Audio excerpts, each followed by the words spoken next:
2 থেকে 3 মিনিটের একটি ছোট গল্প শুনে যাবেন, আশা করি ভালো লাগবে। একটি ছেলে খুবই সাদাসিধা ছিল।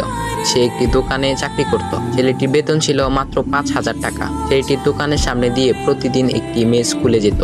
মেয়েটি প্রতিদিন বোরকা পরে যেত, কিন্তু প্রায়ই মুখটা খোলা থাকতো। একদিন হঠাৎ করে ছেলেটির নজর পড়লো মেয়েটির দিকে। এভাবে বেশ কয়েকদিন যাবার পর মেয়েটি বুঝতে পারলো ছেলেটি তাকে লক্ষ্য করে। মেয়েটিও বাঁকা চোখে ছেলেটির দিকে তাকাতে শুরু করলো। ছেলেটি মেয়ের চলাফেরা দেখে মুগ্ধ হলো। আফসোস করতে লাগলো, ইস, যদি আমিও আজ পড়াশোনা করতে পারতাম, তাহলে সাহস করে মেয়েটির সাথে কথা বলতে পারতাম। মেয়েটি বুঝতে পারলো ছেলেটি তাকে ভীষণ পছন্দ করে। তাই একদিন মেয়েটি ছেলেটির দোকানের পাশে দাঁড়িয়ে রইল।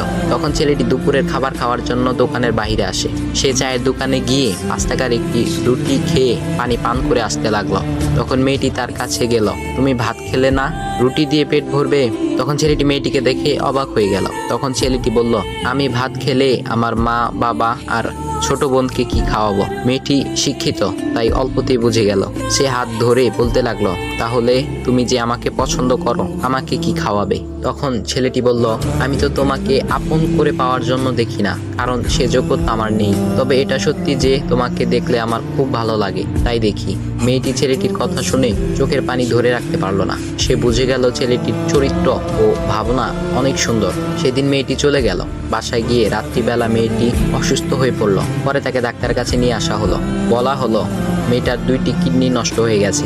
তখন মেয়ের বাবা ফোন করলো তার বন্ধুর ছেলেকে, যার সাথে বিয়ে দেওয়ার জন্য সে পাগল। কিন্তু মেয়েটি তার বাবার পছন্দের ছেলেকে বিয়ে করতে রাজি না, কারণ সে ছেলেটি টাকা থাকলেও কি হবে, তার চরিত্র খারাপ, সে লোভী।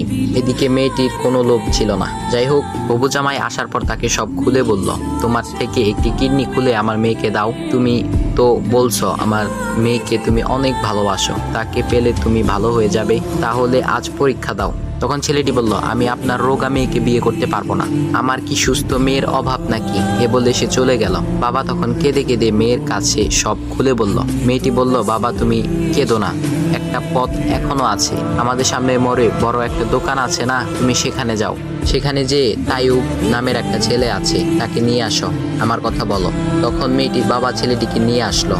মেয়েটিকে দেখে ছেলেটির চোখ ভিজে পানি পড়তে লাগলো, কারণ মেয়ের বাবা তাকে সব খুলে বলেছে। তখন ছেলেটি মেয়েটিকে বলল, তুমি আমাকে একটা কিডনি দিবে? ছেলেটি বলল, কিডনি দেবার জন্যই আমি এসেছি। মেয়েটি তাকে বলল, তুমি কি চাও?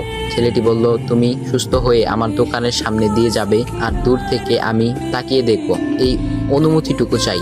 কথা শুনে মেয়েটিও ও তার বাবা তাদের চোখের পানি ধরে রাখতে পারলো না। অবশেষে মেয়েটি বিছানা থেকে উঠে ছেলেটির 2 পা জড়িয়ে ধরে বলল, এই জীবনে তোমার থেকে আমাকে মৃত্যু ছাড়া আর কেউ আলাদা করতে পারবে না। তারপর মেয়েটি বলল, আমার কোনো কিডনি নষ্ট হয়নি, এসব ছিল আমার সাজানো নাটক, আমি যা ভেবেছিলাম তাই হয়েছে। তোমাকে দেখে বুঝেছিলাম তুমি আমার একমাত্র যোগ্য। এখন ভাই, তোমাদের এত সুন্দর একটা গল্প শোনালাম, কিপটামি না করে ভিডিওতে লাইক দাও আর একটা কমেন্ট করো।